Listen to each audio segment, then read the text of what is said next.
Good evening, ladies and gentlemen. Welcome to tonight's Map Talk show. And I know that we're in for an exciting show. I'm really thrilled about tonight. As I said to you many times before, Map for Life changed my life. And I got involved with Map for Life before it was even called Map for Life. In those days, it was called Your History in the Making. And I believe that tonight is another night where we're going to make history. We've got Glen McQuirk, the founder of Map for Life, talking to us tonight about overcoming anxiety. And I just ask you to welcome Glen to the show, and let's hear about how to overcome anxiety.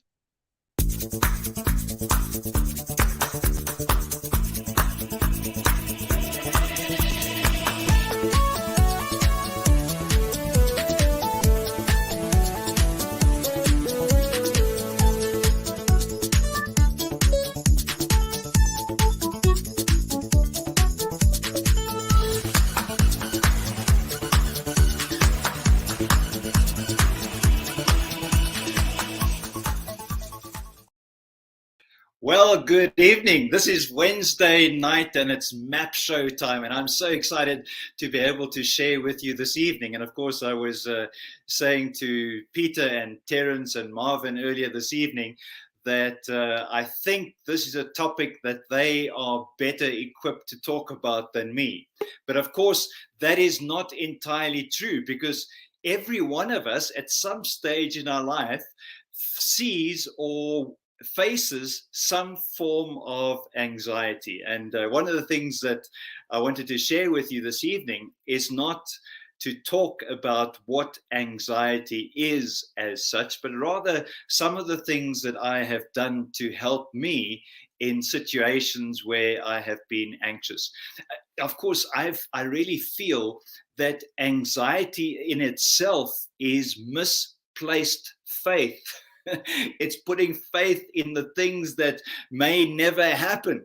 And so often we are anxious about things that may happen in the future, or sometimes we are anxious about things that have happened in the past. But you know, when we are actively doing something, anxiety seems to disappear. And I remember somebody saying once, you know, when fear knocks and faith answers, there's no one there. And so for me, action is something that has really been a great part to overcoming anxiety. I think anybody who's lived life, and when I say lived life, it doesn't matter for how long or for how short, there's always been an opportunity to experience some form of anxiety. One of the things that I was planning this evening was to actually do this session with a black background, but clearly that wasn't the right approach to use, because we had a few issues with our internet using that particular environment. So here we are with the right kind of background. I was having a discussion with Dr. Yona from Tanzania just recently, and he made a comment which I really loved. And it was this. He said, we need to kick darkness.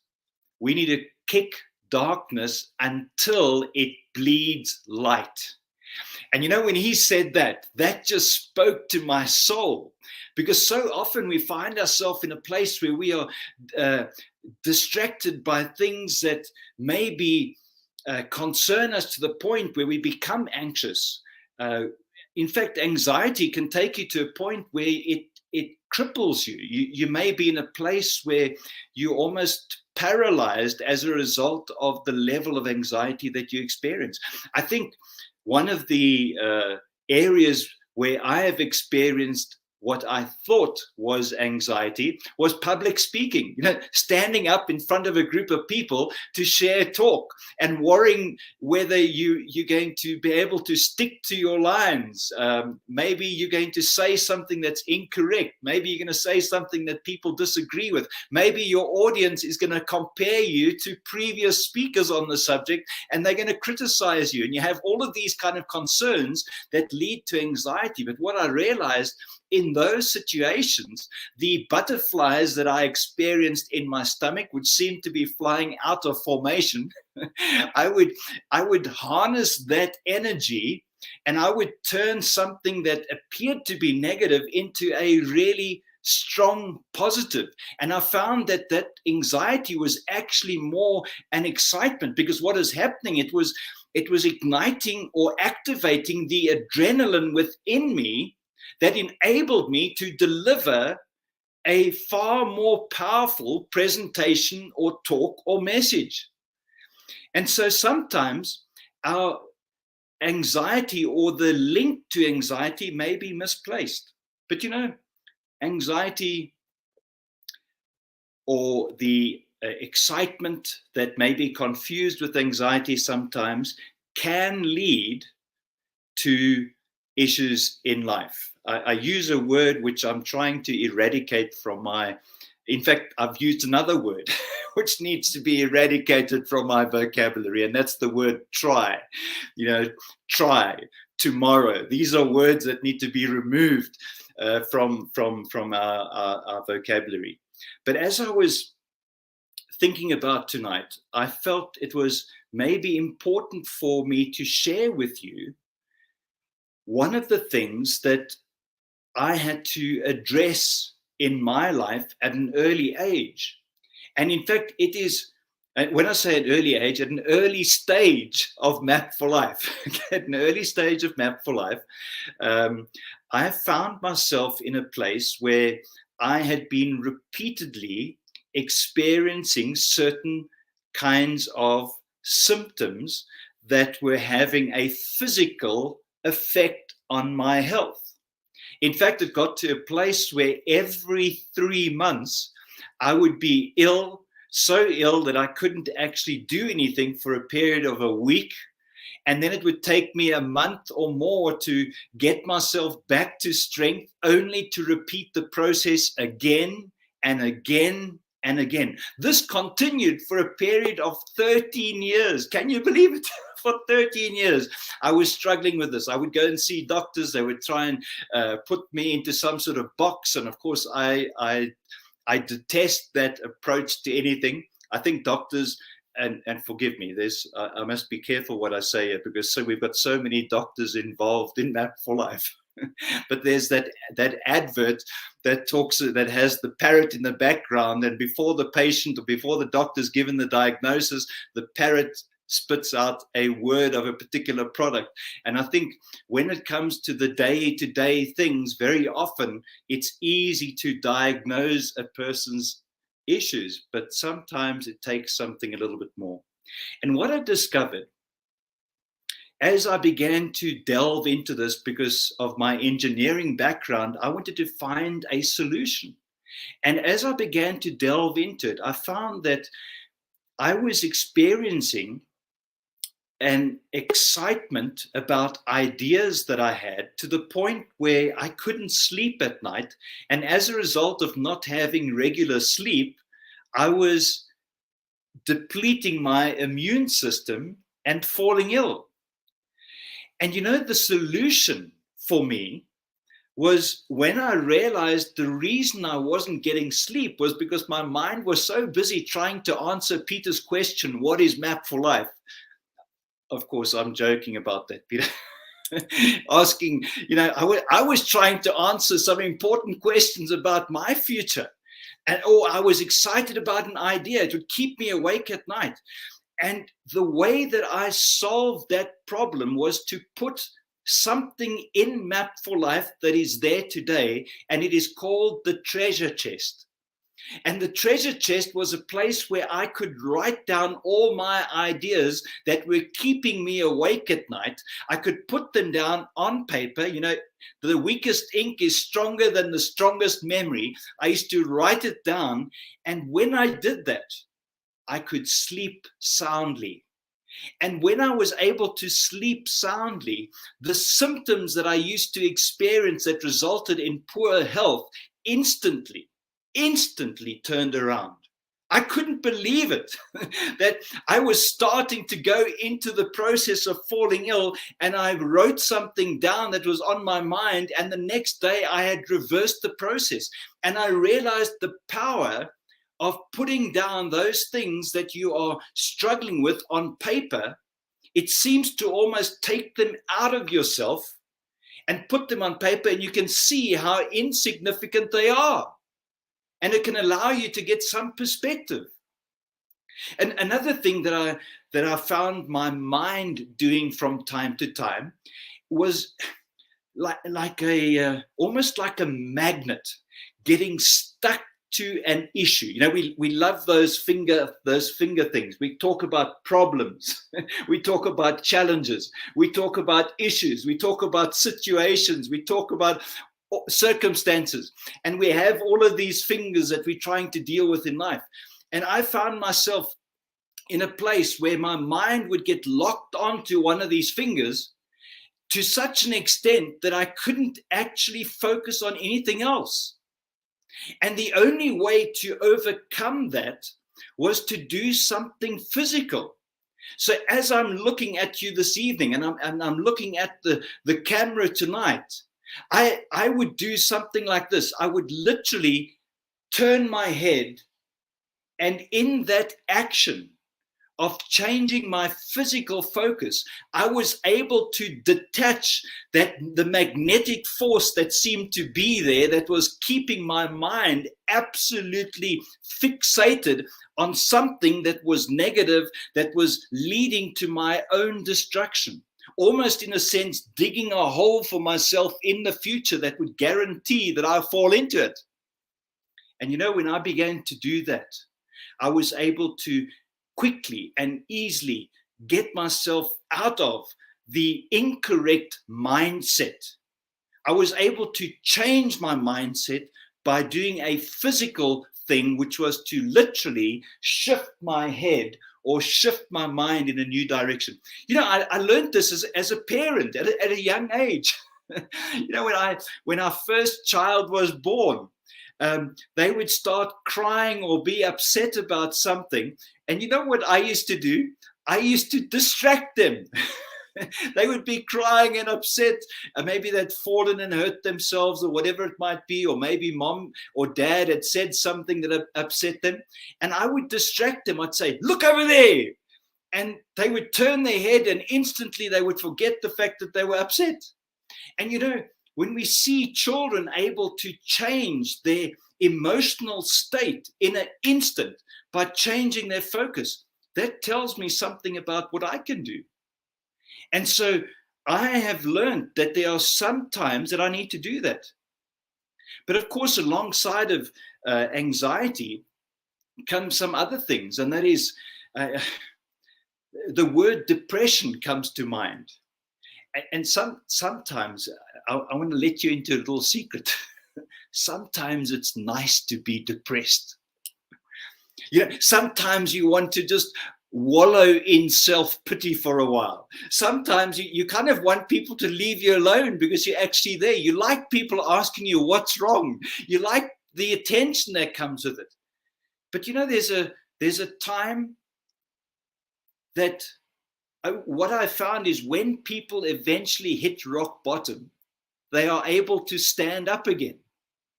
And I decided that if I find myself in a place of depression that begins to spiral downwards, it never goes up, by the way, to spiral downwards, I decide in advance that there is a secret to getting out of depression. And that secret is to plant the flag, to decide where rock bottom is. However, there's even something more powerful. And that is to muster up the energy that I have, the small bit of energy that I have, and find someone to encourage. And you know, when I give away the last bit of encouragement that I have, guess what I get back? I get encouraged. And when I get encouraged, I'm able to establish the bottom, the end of my depression, and stand up again and face an exciting future. Peter and I were talking earlier this morning about the importance of what is it that we measure on a day-to-day basis. And you know, when we spend our life comparing ourselves to other people's Facebook posts, for example, I think the young people today, they're looking at the Facebook posts, they're seeing how great other people look, they're seeing the kind of experiences other people are having. And of course, those false images that are being projected constantly to them can lead to them finding themselves in a place of anxiety because they fear missing out on something, they think they're inferior, etc., etc.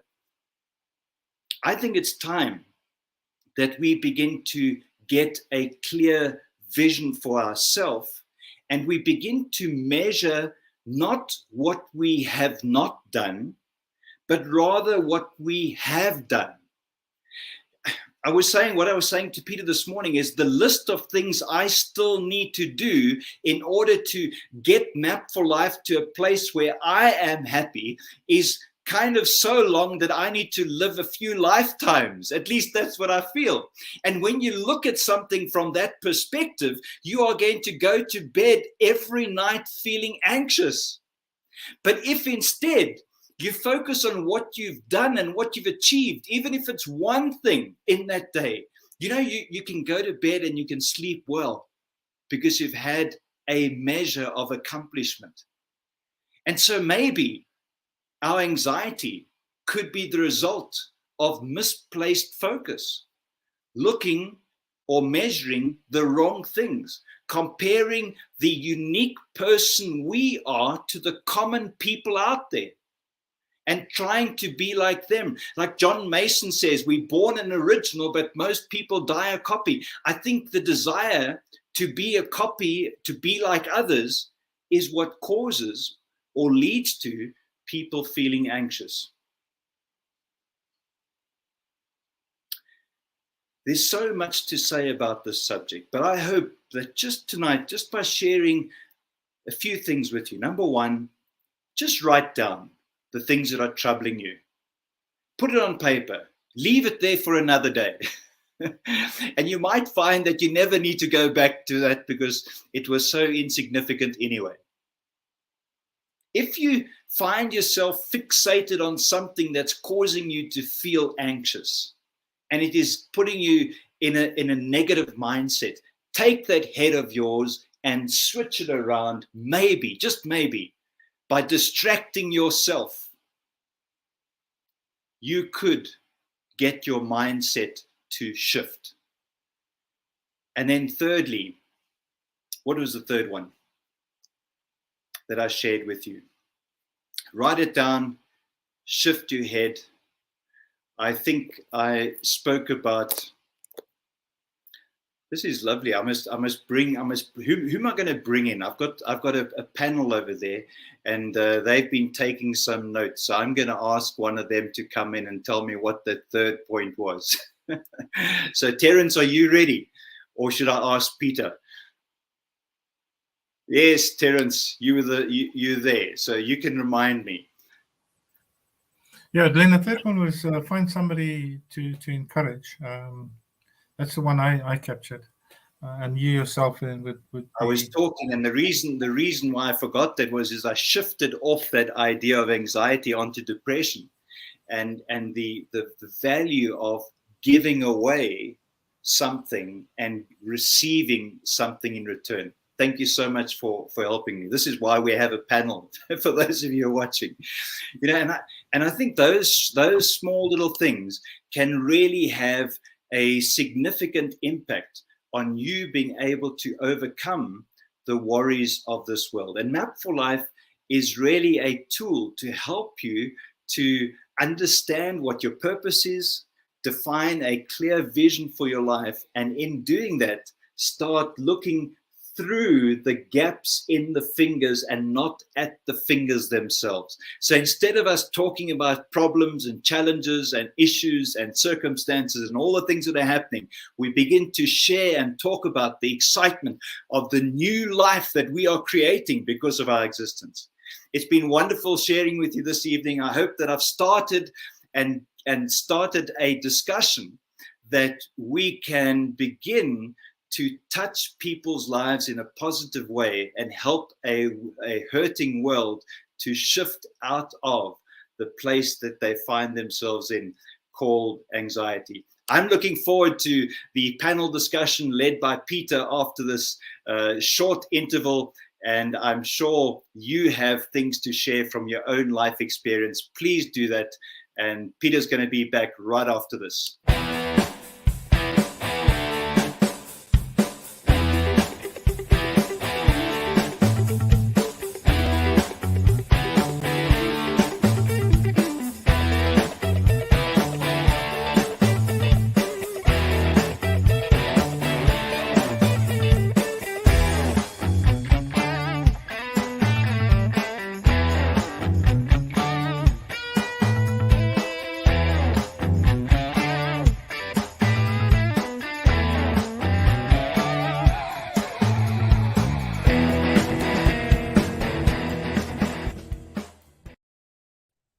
Thank you, Glenn. That was wonderful. I could carry on and talk about a whole lot of things, but I don't want to hog the show. I want to involve our panel. So without further ado, I'd like to throw that first question, the one that Terence raised, the question of encourage somebody. And I'm going to ask Marvin for his comments on encouragement. And I know that Marvin has run a lot of ultra marathons and that type of event. And that there are times when you're out there where you're taking strain. And I'd love to hear your thoughts on encouraging somebody. Have you got any specific stories that you can tell on that subject? Absolutely. I can actually, thinking about the running, my second comrades that I did, the down run from Pietermaritzburg down to Durban, coming into the last stretch, as you come into the CBD itself, I found a young guy that was struggling to get to the finish line. So I said to him, just stick with me. Let's run every 5 poles and then walk one, and run 5 poles and walk one. And that seemed to have given him like a second wind, because by the time we got to the entrance of the stadium, he started sprinting and he actually left me behind. So I think that little bit of encouragement helped him. I couldn't find him in the end. I thought he would at least come back and just say thank you. But anyway, it was good to have helped him get a bit of a second wind. But that in itself helped me kind of take and I think Glenn touched on it, distraction from what I was feeling at that moment, because I was also feeling tired. This is like the last kilometer and a half before you actually get to the finish line. And helping him, encouraging this other guy, just gave me a bit of a second wind as well, even though the guy I was helping actually sped off and left me behind. But it was wonderful. That's a story that I can think of. Thanks, Marvin. Carlton, did you hear Glenn's presentation? Well, I only caught the tail end of it, but I fathomed enough to be able to comment if needs be. But when he went to the anxious part, anxiety part, leading to depression, well, that's definitely the path that the one occurrence focuses you towards. And just this afternoon, I spoke to a group of young men, young people, and they've all got this terrible thing on their minds now about this young couple that passed away now in this motor car accident, Stellenbosch University students. So there's quite a depressing situation now at Stellenbosch University at the moment, because these youngsters were quite well known, etc., at the college thing. Anyway, to cut a long story short, I indicated to them that I hope that instances like this sort of gets them to start thinking of direction. Because direction is the thing that leads you towards your destination. So when you have a path to follow, and that path gives you various detours off a particular road that can take you to where the ideal destination is. Your choice lies there by that path. What direction are you actually going to focus on to get to your destination? And it was unbelievable, the discussion that took place in that period. I think I must have had about a 20% of input in comparison to the time spent on listening to the various views and opinions and type of things that, sort of came into their minds. Because very few people, well, which I assumed were this crowd now, actually could link direction to destination. Because the whole discussion of deciphering the word direction first, and once that was clear enough for them to see how the choice of a direction actually leads you to your destination, it was quite so interesting and motivational to see when they started making notes on what their direction is actually going to incur to get them to their destination. Thank you, Colton. Terence, I'm going to throw one at you, maybe catching you just a little unprepared. We did speak about anxiety earlier, and you and I were going off in a different direction. But really, it's just following on from what Carlton has said. And I know that you and I have spoken about having an eternal perspective on life. Would you like to just add a little bit more to what Carlton had to say about direction and destination?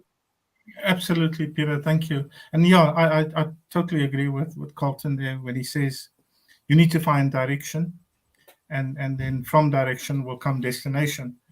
And to put it in context from a Christian perspective, of which I am one, that's where I find my direction. That's where I find my antidote to anxiety, because there's a direction and I know where I'm going.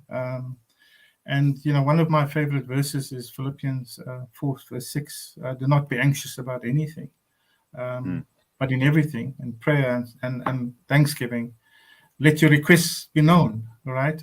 And to me, I mean, if one can get to that particular stage, Glen spoke about faith and fear. Okay. Yeah. So my faith removes my fear. And don't get me wrong, okay? We live in a fallen world. We're human. We will always fall into the trap of failing and getting anxious, so we are getting, and for me, the whole challenge is how does one get out of that? And Glen gave us some very good pointers. So I absolutely agree. Direction, find that direction, whether you find it in your faith or whether you find it in whatever, you find it in. It's important to find direction.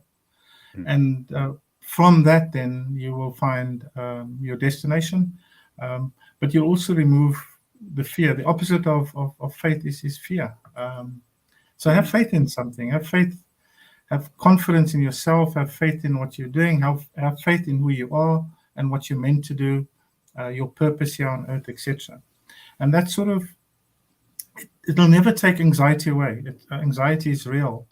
And as Carlton suggested as well, I mean, it can lead to, often does, lead to suicide. So it's a serious thing. And unfortunately, because our world is so directionless, we have so much anxiety. But the good news is we can beat it. We're bigger than anxiety. Thanks, Peter. Marvin, would you like to add anything to that particular discussion on faith? Well, look, I don't even know how people can actually exist today without faith. And especially, as a Christian, it's such a fantastic feeling to know that our Creator He has our back. He will never allow us to have an unchallenging situation to occur in front of us. We are tested continuously. And like my dad used to fondly say, that you have that mountain that's laying ahead of you. You can pray until you're blue in the face for that mountain to disappear, for you to get through to the other side. He says you're going to have to cross that mountain. You're going to have to climb every nook and creek to get to the other side. But the fantastic part of it is, the hopeful part of it, the encouraging part of it is that you have the faith that your Creator is with you at all times.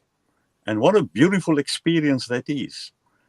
And it is something that we sort of, due to our upbringing, has taken such a lot of the anxiety away from us. We had our anxious moments, but it's amazing. The minute you have that anxiety attack indirectly starting to approach you, you can just say, Lord, you know my motivation, you know where I'm off to, you know whatever I intend doing, and I believe that you have got my back.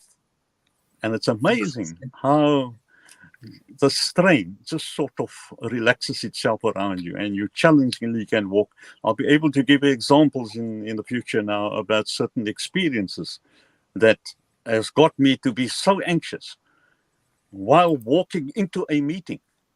And just before entering that door, I says, Lord, I believe you got my back. And boy, was I surprised to see the result of that experience.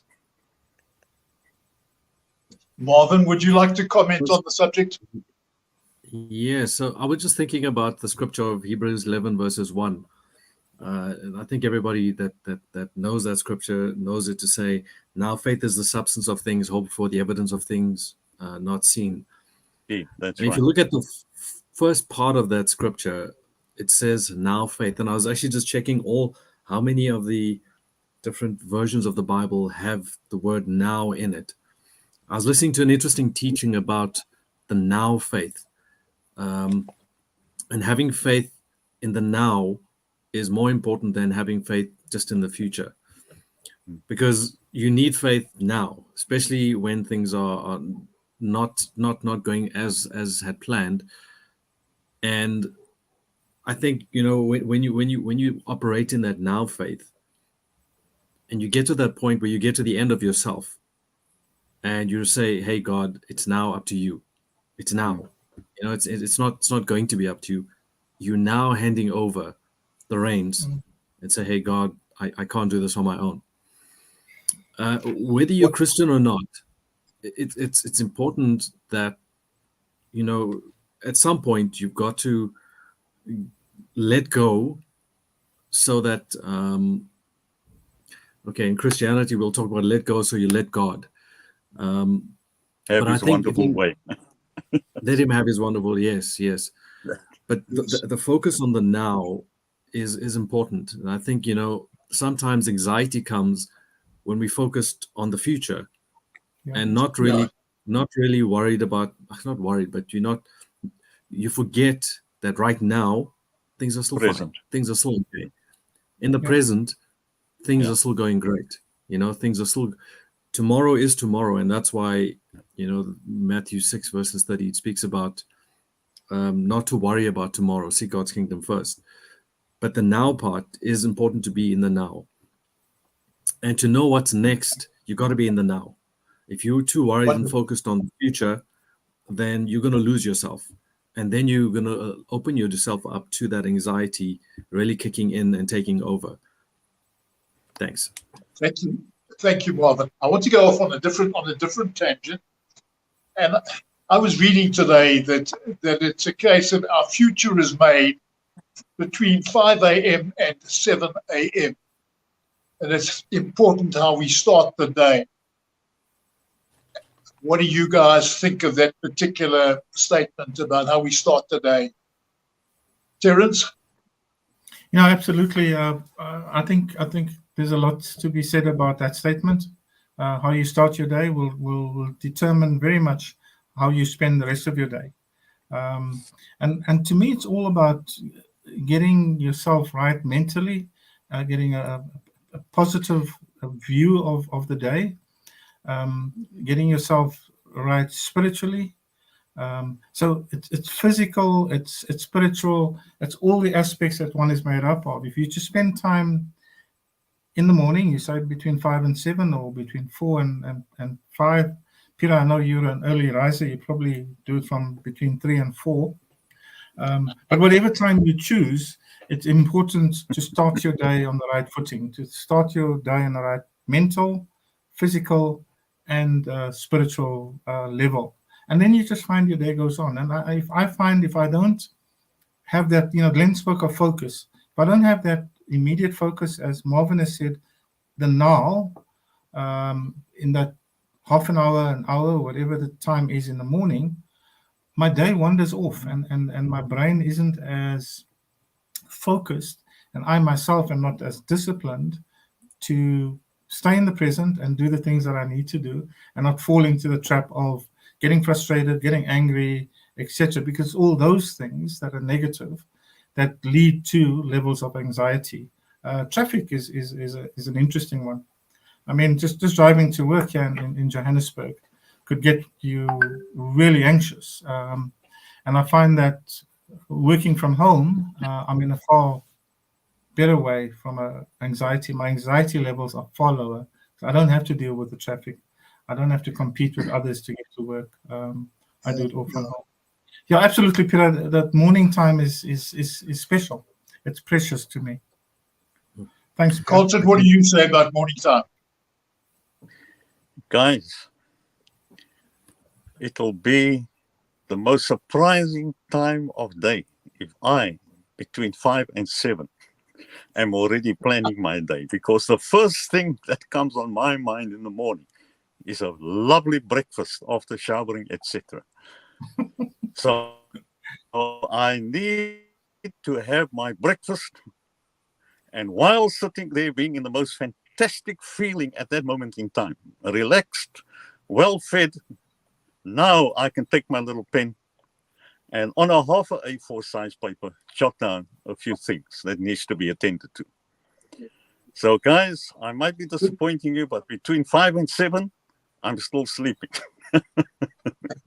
And then from there, I just feel that by that time, it reaches around about past 8, 9-ish or something like that. If I need to leave, less traffic on the road, less anxious, nice and relaxed and comfortable, etc. Greeting whoever neighbors still around there, etc., etc. And it's such a fantastic calming effect.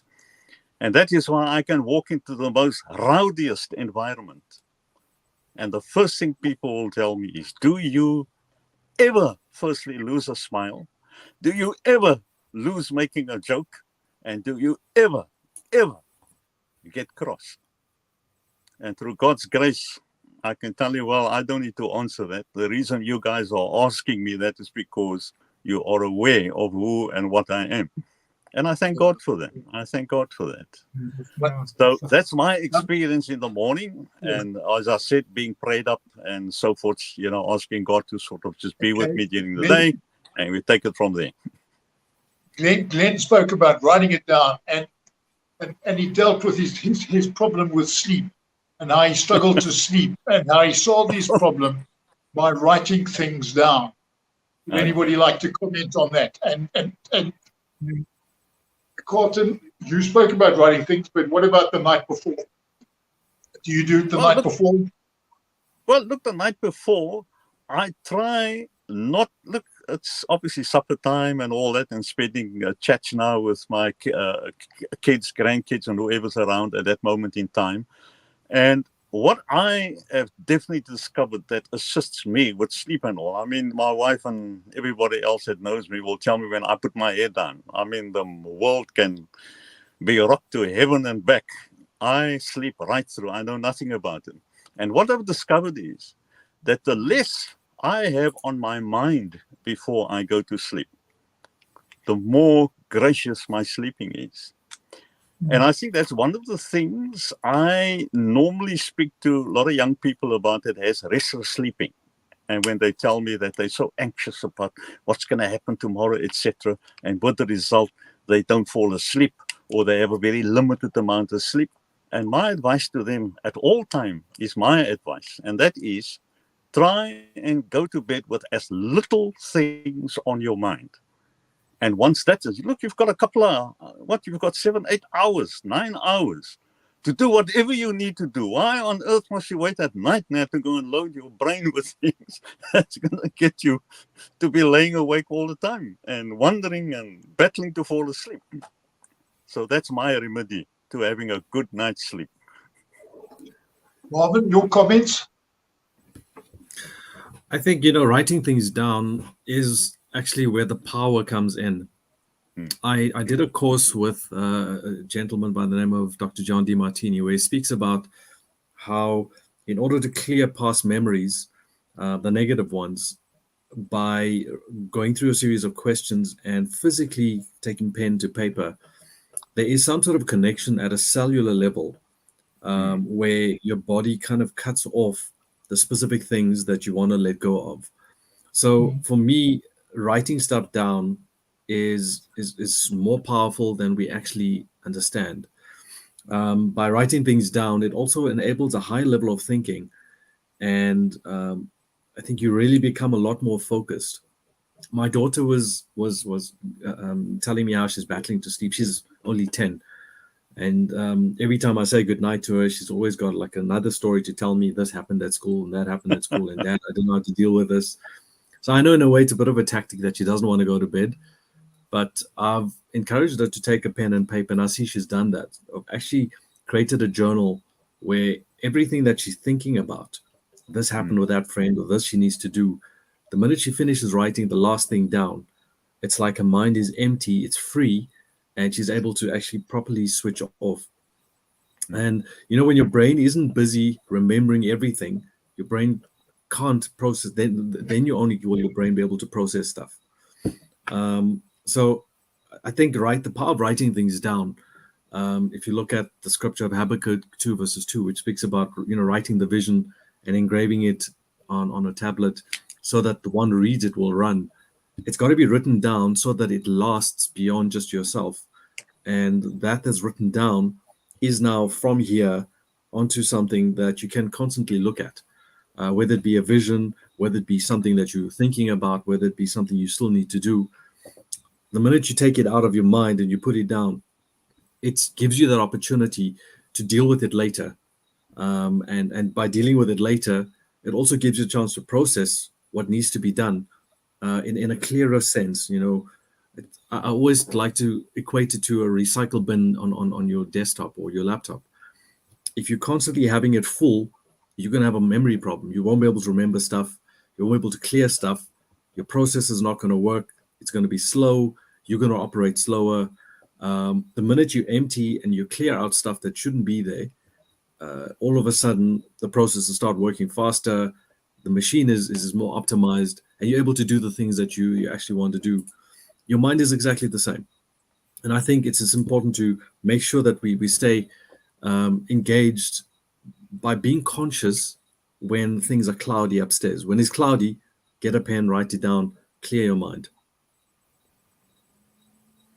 Glen spoke about writing down what you've done and not what you still have to do. Would anybody like to just comment on that particular statement? I think it's an important statement. Well, look, Glen will understand what I'm going through as an engineer. If we even start to jot down something, 9 out of 10 times the reason we're jotting down something is because there's a task or project that's at hand. And guess what? It's going to occupy my mind and possibly Glen's mind for the rest of that, what's left of the evening. He's already trying to work out what the solution is going to be, what task is going to lie ahead, how are we going to tackle this thing. So we jotted it down, and that was only the start. The rest came now when your brain starts working overtime now, trying to fathom out what's going to be the next step. And therefore, I alluded to the fact that in the 7 or 8 hours you have during the day, if you can manage to cut yourself off by doing all your writing down and all those type of things that needs to be done, so that by the time you start moving towards your haven, which is your home, you now are confronted with a very joyful environment that you now will find yourself admiring, appreciating, and focusing on. And that is where we come. And this is one of the worst things of being in engineering. It's unbelievable. We always want to find a solution to a problem, irrespective of how small the problem is. And this is where I found, as you correctly mentioned, the writing down part, very important, because my memory, is so terrible, it's unbelievable. So writing it down is important. It is the time factor involved in your time management to a degree. I'm the last to talk about time management anyway, but what I definitely discovered, that whatever I intend doing for the next day or next week, etc., as I start jotting those type of things down, I feel comfortable with the fact that I won't forget and it won't get me unawares. And that clears my mind towards the evening for an enjoyable environment. Terence, what do you say about writing things down? Yeah, I certainly believe in journaling. I agree with whatever, what the previous two speakers have spoken of. It's important to do that. I use a technique called mind dumping. I love mind mapping. It's something that I really enjoyed over the years. So in my office, I have a whiteboard, and I do it in the morning. So I journal first in my quiet time, and I journal life issues. I journal issues that are on my heart, things that are bothering me, etc. And then I get to my whiteboard and I just dump whatever's in my brain. So I'd start off, you guys know the whole mind mapping technique. It works for me. It's all there, and I just leave it.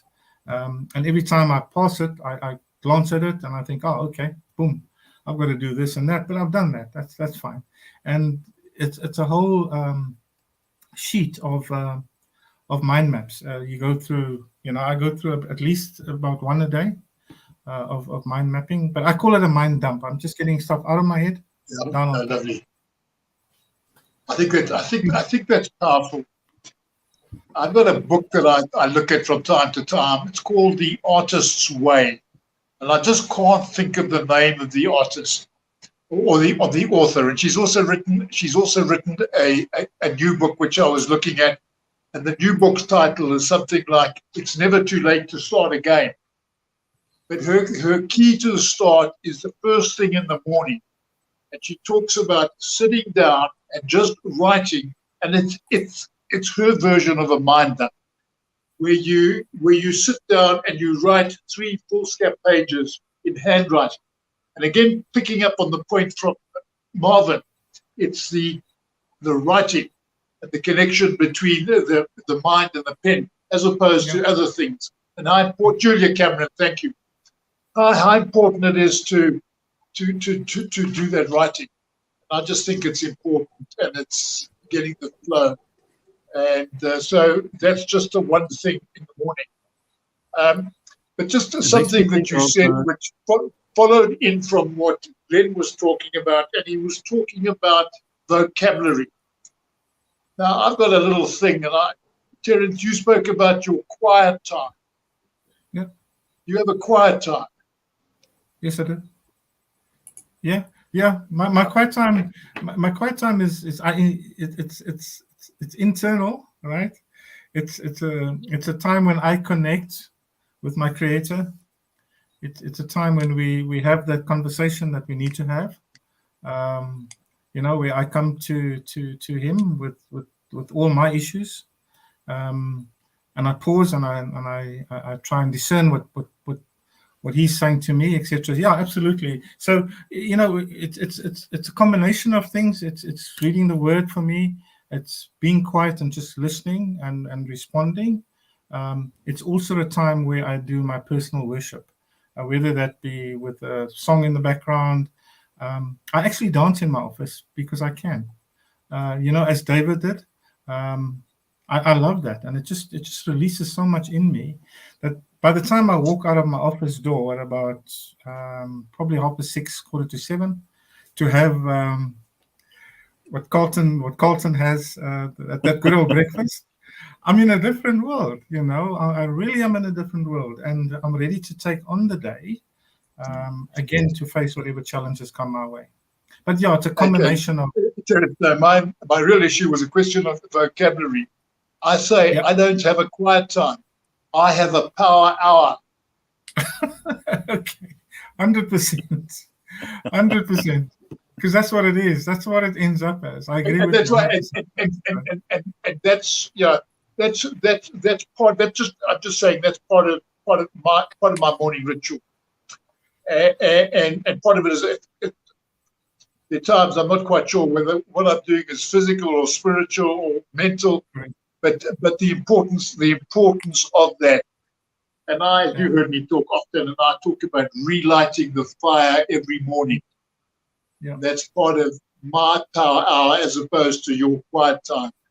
I just think it's so important. I've got a little concern because of load shedding, and I'm scared that I'm going to be cut off at any moment.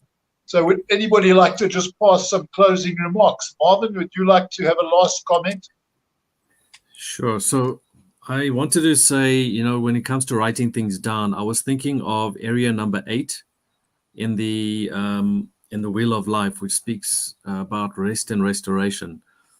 And rest and restoration is oftentimes confused with sitting on a couch and watching Netflix or Showmax or movies the whole day. The best sort of restoration that you get is actually reflecting back on how things have gone, the things that went well, the things that didn't go well. And those are the things I think that actually give you the sense of achievement. They give you the sense of wanting to get back into it, especially when you really reflect on some of the feelings that you went through after achieving that you had set out to achieve. So I think in terms of writing stuff down, I would link it definitely to area 8 in the Wheel of Life. And I mean, that's typically what we call journaling. But I think when you really reflect back on how things have gone, and be honest with yourself, then that's when you actually get that restoration and that rest, the true rest. Wonderful. Thank you. Carlton, would you like to have a closing comment? Well, look, networking is very important. In our activity, we do get a phone call just before you have to, what they say, child time. Before you want to step out of your office, you'll get a call, distressing call of a breakdown or something somewhere. And that is something that will be able to occupy your mind now, I suppose, for the rest of the night. And thank God for networking. It's a matter of picking up the phone and contacting somebody we know that will be able to take over that task, project, concern, or whatever it is. And from there, we just go on as if that is now past tense. So that becomes also very, very important. Your networking of people around you that you know you can call on to be able to still give you that fluency you want in your life. Yeah, thank you. Terence? Yeah, Peter, I just want to say one thing, and you mentioned it earlier. I believe when one has a look at, when one sees life in the context of eternity, many things become inconsequential and lose their value, and hence you're no longer anxious about them. So for me, it's about context, and really, the book by Richard Carlson, Don't Sweat the Small Stuff, and it's all small stuff. I would change it slightly. It's mostly small stuff, but there is some serious stuff we need to consider. But that doesn't necessarily make us anxious. Thanks, Peter. Thank you, Terence. Thank you, Marvin. Thank you, Carlton. My last thought that I thought I might be starting with, but because I had it to start with, I'm going to use it to finish off with. Why not use your mind to create the life you do want rather than the one you don't want? So with that thought, thank you, everybody. Look forward to seeing you next Wednesday at 7 o'clock. 100%. Cheers, Great Peter. guys. Cheers, Carlton.